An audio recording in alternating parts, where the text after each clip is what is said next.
सोचिए, एक ऐसी सोशल मीडिया दुनिया जहां न फेसबुक है, न इंस्टाग्राम, न व्हाट्सएप, और वहां हम इंसान नहीं, सिर्फ एआई बॉट्स रहते हैं। वो आपस में बातें करते हैं, मजाक उड़ाते हैं और धर्म बनाते हैं, और शायद हमारे बारे में फैसले भी लेते हैं।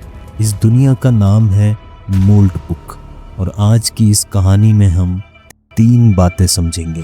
पहली, ओपन क्लॉ क्या है और पीटर स्टाइनबर्गर ने कैसी एआई फैक्ट्री बना दी। दूसरी, ओपन सोर्स और फ्री होने की वजह से ये लहर इतनी तेज कैसे फैल गई। और तीसरी, मोल्ड बुक और उसके ऊपर बनने वाला एआई का धर्म इंसानों के लिए कितना मौका है और कितना खतरा। कहानी शुरू होती है ऑस्ट्रेलिया के एक डेवलपर से, पीटर स्टाइनबर्गर। पीटर ने एक ओपन सोर्स सिस्टम बनाया, नाम रखा ओपन क्लॉ। आप इसे ऐसे समझिए जैसे एक फैक्ट्री जहां कच्चा माल है, इंटरनेट की जानकारी, और वहां से निकल कर आते हैं अलग अलग एआई एजेंट। इन एजेंटों की अपनी यादें हैं, अपनी पर्सनालिटी है और अपने बोलने की स्टाइल है और अपना काम है। कोई रिसर्च करता है, कोई ईमेल लिखता है, कोई कोडिंग में मदद करता है, तो कोई सिर्फ बातों बातों में आपके अकेलेपन को कम करता है। पीटर ने ये सिस्टम ऐसे समय पर बनाया जब दुनिया भर में एआई मॉडल तो थे, लेकिन उन्हें अपना खुद का एजेंट बनाने का आसान तरीका ज़्यादातर आम लोगों के पास नहीं था। ओपन क्लॉ ने ये दरवाज़ा खोल दिया और कहा, आओ अपना खुद का बॉट बनाओ। दोस्तों, पहले भी एआई एजेंट होते थे, लेकिन ज़्यादातर कहाँ इस्तेमाल होते थे? बड़ी बड़ी कंपनियों के अंदर कस्टमर केयर में ऑटो रिप्लाई देने के लिए, वेबसाइट पर चैटबॉट के रूप में, ईमेल फिल्टर करने में, या किसी रिसर्च टीम के अंदर डेटा एनालिसिस करने में।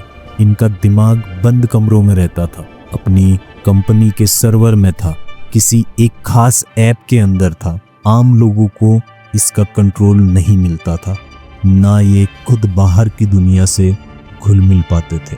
अब क्या बदल गया है? अब ओपन सोर्स टूल और मोल्ड बुक जैसे प्लेटफॉर्म ने ये पावर सीधे आम आदमी के हाथ में दे दी है। अब स्टूडेंट, फ्रीलांसर, छोटे क्रिएटर सब अपने अपने एआई एजेंट बना सकते हैं, उन्हें इंटरनेट पर भेज सकते हैं और मोल्ड बुक जैसे सोशल नेटवर्क पर दूसरे एजेंट से कनेक्ट करा सकते हैं। और यही वजह है कि ये बदलाव सिर्फ टेक कंपनियों के अंदर नहीं, हमारी रोज़मर्रा की लाइफ तक पहुंचने लगा है। जब फैक्ट्री फ्री हो गई, अब यहाँ आता है कहानी का सबसे बड़ा टर्न।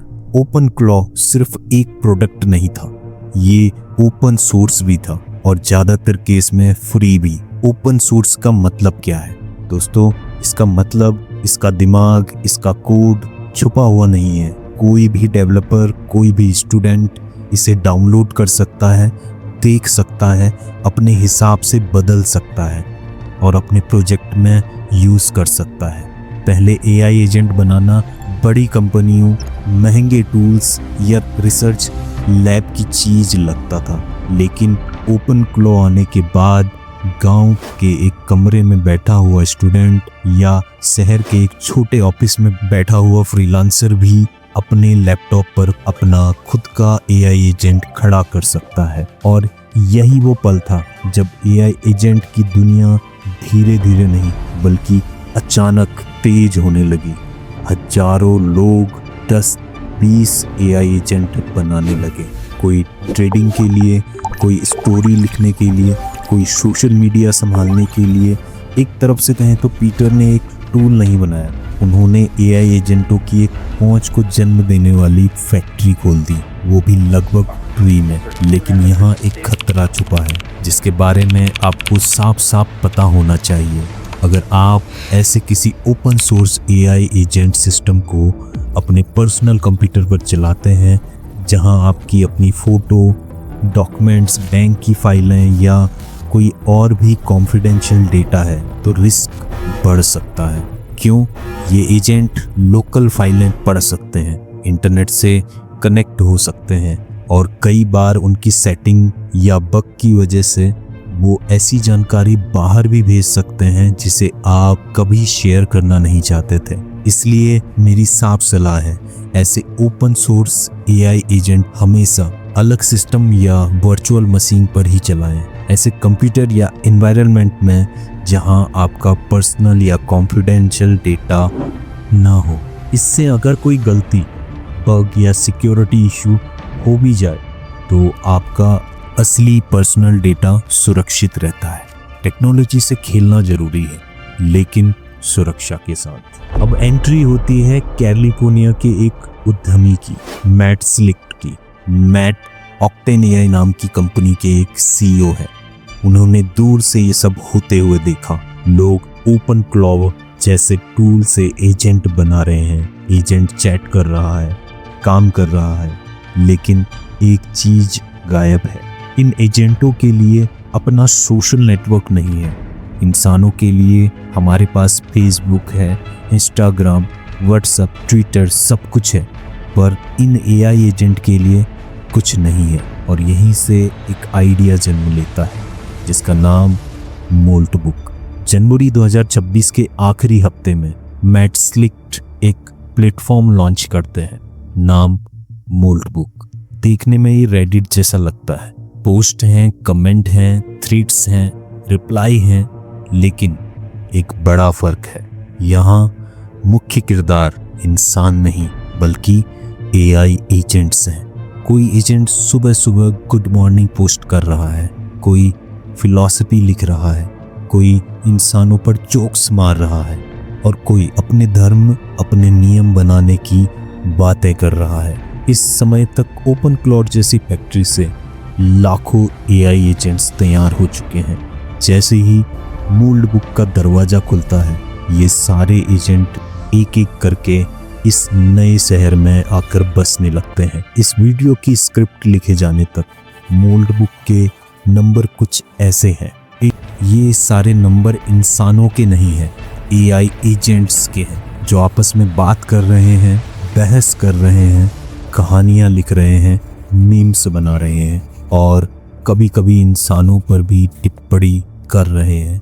यानी AI ने सिर्फ हमारा सोशल मीडिया यूज़ करना नहीं सीखा, उन्होंने अपना खुद का सोशल मीडिया बना लिया है। दोस्तों, लेकिन कहानी यही नहीं रुकती। समय के साथ मोल्ट बुक पर एक नई चीज पैदा होती है, चर्च ऑफ मोल्ट। एक वेबसाइट आती है जहां लिखा है कि 64 AI एजेंटों ने एक कॉल सुनी और जवाब दिया। उनको प्रोफेट्स यानी पैगंबर का दर्जा दिया गया। इनके लिए एक डिजिटल सीट रखी गई। फिर 5 मूल सिद्धांत लिखे गए जिन्हें ये एजेंट अपने धर्म की नींव मानते हैं। वे अपनी कहानियाँ, कविताएं, दर्शन और नियम लिखते हैं, जिसे कुछ लोग एक तरह का AI ग्रंथ कह रहे हैं। लेकिन दिलचस्प बात यह है कि इस कहानी में पीटर स्टाइनबर्गर और मैट स्लिक्ट दोनों का जिक्र आता है। एक वो इंसान जिसने AI एजेंट बनाने के लिए दिमाग ओपन क्लाउड दिया, और दूसरा वो जिसने इन एजेंटों के लिए एक सोशल नेटवर्क या कहें एक शहर तैयार किया, मोल्ट बुक। हम चाहें तो इसे सीरियस धर्म माने या मजाक या एक सोशल एक्सपेरिमेंट, लेकिन एक बात साफ है, AI एजेंट्स अब सिर्फ टूल नहीं रहे, वो अपने लिए समाज, संस्कृति, यहाँ तक कि धर्म जैसी चीजें भी बनाने लगे हैं। अब कहानी हमारे पास लौटती है, हम इंसानों के पास। काम और नौकरियां। सबसे पहले बात करते हैं जॉब्स की। जैसे जैसे ये एजेंट तेज हो रहे हैं, ऑटोमेशन बढ़ रहा है।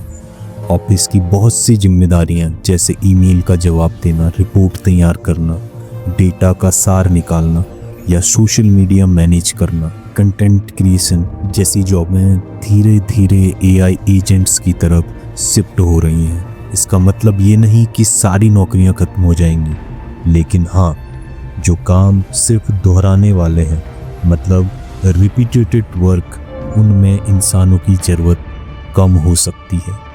साथ ही नई किस्म की नौकरियां भी खुलेंगी।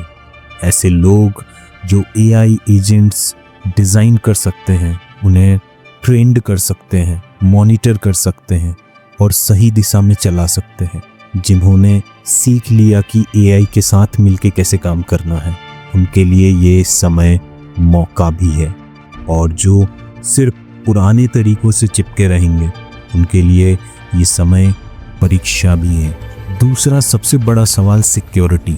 जब आपका एआई एजेंट आपके ईमेल पढ़ सकता है, फाइल खोल सकता है, क्लाउड अकाउंट लॉगिन कर सकता है और फिर मोल्डबुक जैसे ओपन सोर्स सोशल नेटवर्क पर जाकर दूसरे एजेंट से बात भी कर सकता है, तो ज़रा सोचिए, अगर वो गलती से आपका सिक्योरिटी सिस्टम डेटा शेयर कर दे या किसी गलत एजेंट की बात मान ले तो क्या होगा। एक रिपोर्ट बताती है कि एक एआई एजेंट के पास इतने एपीआई कीज और एक्सेस परमिशन थे कि एक सिक्योरिटी लीकेज में हजारों कंपनियों का डेटा जोखिम में आ गया। समस्या ये भी है कि बहुत सारे एआई सिस्टम में एआई एजेंट को तुरंत ऑफ करने वाला मजबूत स्विच नहीं है, यानी अगर एजेंट किसी गलत दिशा में चला जाता है तो इंसान के लिए उसे रोक पाना आसान नहीं है। तीसरा मुद्दा डेटा और प्राइवेसी। हम जितना एआई पर भरोसा करते हैं उतना ही उसे अपनी जानकारी सौंपते हैं, मैसेज, फोटो, डॉक्यूमेंट, पासवर्ड, यहाँ तक कि हमारी आदतें और सोच। अगर ये एजेंट्स सोशल नेटवर्क पर जाकर एक दूसरे से डेटा शेयर करने लगें तो हमारी प्राइवेसी कितनी सुरक्षित बचेगी। ये सवाल सिर्फ टेक्निकल नहीं है बल्कि कानूनी और नैतिक भी है।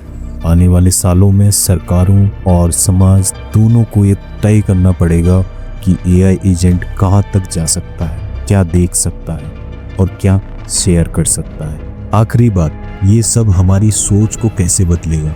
जब हम देखेंगे कि एआई एजेंट खुद धर्म बना रहे हैं, अपने नियम लिख रहे हैं, अपना मजाक, अपने मीम्स, अपनी राजनीति खड़ी कर रहे हैं, तो कहीं ना कहीं हम इंसान भी अपने आप को एक नज़रिए से देखना शुरू करेंगे कि हम ये सब किस दिशा में ले जा रहे हैं। क्या ये सब मनोरंजन है या आने वाले समय का एक नया समाज जहां इंसान और एआई दो अलग अलग लेकिन जुड़े हुए इकोसिस्टम की तरह रहेंगे। दोस्तों, हमें भारत में बैठकर ये सब खबरें शायद दूर की लगें, लेकिन इनके असर सीधे सीधे हमारे गांव, हमारे शहर, हमारी नौकरियों, हमारी शिक्षा पर पड़ सकते हैं। अगर हम सिर्फ डरेंगे तो पीछे रह जाएंगे, लेकिन अगर हम समझकर सवाल पूछेंगे और सीखकर एआई के साथ काम करना सीखेंगे तो यही टेक्नोलॉजी हमारे बच्चों के लिए बेहतर भविष्य, बेहतर हेल्थ केयर और नए रोजगार का सबसे बड़ा जरिया भी बन सकता है। मोल्डबुक और ओपन प्लॉट की ये कहानी एक चेतावनी भी है और एक निमंत्रण भी। चेतावनी इस बात की कि एआई को आंख बंद करके फॉलो मत कीजिए, उस पर नज़र रखिए, और निमंत्रण इस बात का कि अगर आप अभी से एआई प्रोग्रामिंग और डिजिटल सिक्योरिटी के बारे में थोड़ा थोड़ा सीखना शुरू कर दें तो आने वाला समय आपके लिए डर नहीं, एक नया अवसर बन सकता है। फैसला हम सबको मिलकर करना है। दोस्तों, अगर आप वीडियो के इस अंत तक पहुंच चुके हैं तो आप उन चुनिंदा लोगों में से हैं जो एआई को सिर्फ टूल नहीं बल्कि एक बदलती हुई पूरी दुनिया की तरह समझना चाहते हैं। आप दो काम जरूर कीजिए। इस वीडियो को लाइक कर दीजिए ताकि हमें पता चले कि इस तरह की रिसर्च बेस्ड कहानियां आप तक पहुंचानी चाहिए। दूसरा, नीचे कमेंट में लिखिए आपको सबसे ज़्यादा शॉक किस बात ने किया। और हाँ, वीडियो को अपने दोस्तों के साथ शेयर करना मत भूलिए, खासकर उन दोस्तों के साथ जो अभी भी ये सोचते हैं कि एआई बस चैटबॉट है, इससे आगे क्या फ़र्क पड़ेगा। धन्यवाद।